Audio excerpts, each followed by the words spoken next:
जनवरी 1950 को भारत का संविधान पूरे देश में लागू हो जाता है। भारत दुनिया का सबसे बड़ा लोकतंत्र है, लेकिन इसके साथ ही हमारे पास दुनिया का सबसे बड़ा लिखित संविधान भी है। भारत का संविधान भारतीय नागरिक की पहचान है और प्रत्येक वर्ष 26 जनवरी को रिपब्लिक डे, दैट मींस गणतंत्र दिवस के रूप में मनाया जाता है। इंडिपेंडेंट डे, संविधान दिवस, रिपब्लिक डे, आखिर इन सब में डिफरेंस क्या होता है? संविधान 26 नवंबर को ही बनकर तैयार हो जाता है, लेकिन ऐसी क्या विपत्ति आन पड़ती है कि इसे लागू करने में 2 महीने डिले किया जाता है। India, that is Bharat, shall be a sovereign democratic republic. Half years ago, the British Empire passed power into the hands of the Indian people. We became an independent country, and today, by the proclamation of our constitution, President of the Republic of India, Dr. Rajendra Prasad. Amid scenes of unforgettable splendor, Delhi celebrated the first anniversary of the Indian Republic.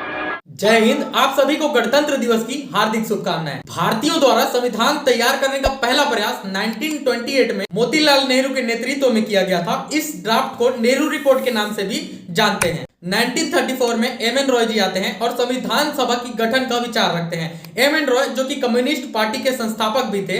इसके बाद 1935 में Indian national Congress यानी INC द्वारा भारतीय संविधान के निर्माण के लिए संविधान सभा के गठन की मांग रखी जाती है और इसी बीच सरकार government of India act 1935 act पेश करती है। लेकिन इस एक्ट ने भी भारतीयों को निराश ही किया। हालांकि 1935 का ये एक्ट आगे जाकर भारतीय संविधान का एक महत्वपूर्ण हिस्सा बनता है। 1938 में पंडित जवाहरलाल नेहरू जी कहते हैं कि स्वतंत्र भारत का संविधान आदर्श मताधिकार के आधार पर चुनी गई संविधान सभा द्वारा बिना किसी बाहरी हस्तक्षेप के बनाया जाना चाहिए। शुरुआत में ब्रिटिश अधिकारियों के द्वारा संविधान सभा के निर्माण का विरोध किया जाता है, लेकिन जब द्वितीय विश्व युद्ध चल रहा था तो उस टाइम पर इंग्लैंड को बहुत ज्यादा नुकसान हुआ था।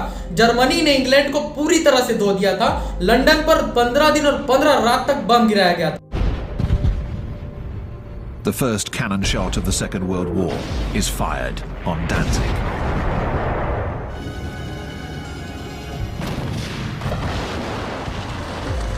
इसके बाद 8 अगस्त 1940 को भारत के तत्कालीन वायसराय लॉर्ड लिथगो ने ब्रिटिश पार्लियामेंट की ओर से अगस्त ऑफर नामक एक प्रस्ताव पेश किया। इस प्रस्ताव में यह वादा किया जाता है कि द्वितीय विश्व युद्ध की समाप्ति के बाद भारत की कॉन्स्टिट्यूशन फ्यूचर का निर्धारण करने के लिए एक संविधान सभा का निर्माण किया जाएगा। इसके बाद भारतीयों ने भी इनका समर्थन किया। 1942 में ब्रिटिश सरकार ने सर स्टेफर्ड क्रिप्स के नेतृत्व में क्रिप्स मिशन को भारत भेजा। हालांकि इंडियन नेशनल कांग्रेस और मुस्लिम लीग दोनों के द्वारा इस प्रस्ताव को स्वीकार नहीं किया जाता है, क्योंकि एक तरफ जहां आईएनसी ब्रिटिश सरकार द्वारा ऑफर किए गए डोमिनियन स्टेटस के पक्ष में नहीं थी, वहीं दूसरी तरफ मुस्लिम लीग पृथक पाकिस्तान की मांग कर रही थी और इसका परिणाम यह होता है कि क्रिप्स मिशन असफल हो जाता है। द्वितीय विश्व युद्ध 1945 में समाप्त हो जाता है। इसके बाद 1946 में ब्रिटेन के प्रधानमंत्री क्लीमेंट एटली अपने 3 कैबिनेट मंत्री को भारत भेजते हैं। इसे कैबिनेट मिशन प्लान के नाम से भी जाना जाता है। इसमें 3 सदस्य थे, Lord Pethick Lawrence, sir Stafford Cripps और एवी अलेक्जेंडर। इन्होंने भारतीयों को कहा कि आप अंतरिम सरकार बना लीजिए और 5 साल तक सीखिए कि कैसे सरकार चलाई जाती है। देखिए, आजाद तो हम लोग 1947 में हो गए थे, लेकिन प्रधानमंत्री का चुनाव 1951 में हुआ और प्रधानमंत्री बने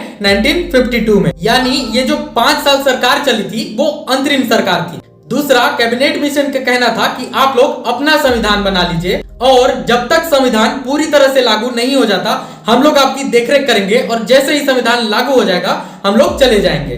तो संविधान बनने की जो प्रक्रिया है वो इसी कैबिनेट मिशन के आधार पर शुरू हुई और इसे भारतीय संविधान सभा का नाम दिया गया। इस मिशन के अनुसार सभी प्रांतों और रियासतों के संबंधित जनसंख्या के अनुपात में असेंबली में सीट प्रदान किया जाना था और लगभग हर 10 लाख की जनसंख्या में 1 सीट आवंटित की गई थी। संविधान सभा में कुल 389 सीट थे। इसमें से 296 सीट ब्रिटिश इंडिया के लिए और बाकी बचे 93 सीट प्रिंसली स्टेट के लिए आवंटित की गई। संविधान सभा के गठन के टाइम पे 389 सदस्य इसलिए थे क्योंकि उस टाइम तक अखंड भारत था, ना तो पूर्वी पाकिस्तान टूटा था और ना ही पश्चिमी पाकिस्तान। लेकिन अगले ही वर्ष यानी 1947 में भारत का विभाजन हो जाता है और केवल 299 सदस्य ही बच जाते हैं। संविधान सभा के लिए ब्रिटिश सरकार की 296 सीटों पर इलेक्शन कराए जाते हैं, जिसमें आईएनसी को 208 सीट, मुस्लिम लीग को 73 सीट और बाकी बचे 15 सीट पर इंडिपेंडेंट उम्मीदवारों को जीत मिलती है। हालांकि संविधान सभा के जो सदस्य थे वो सीधे भारतीय लोगों द्वारा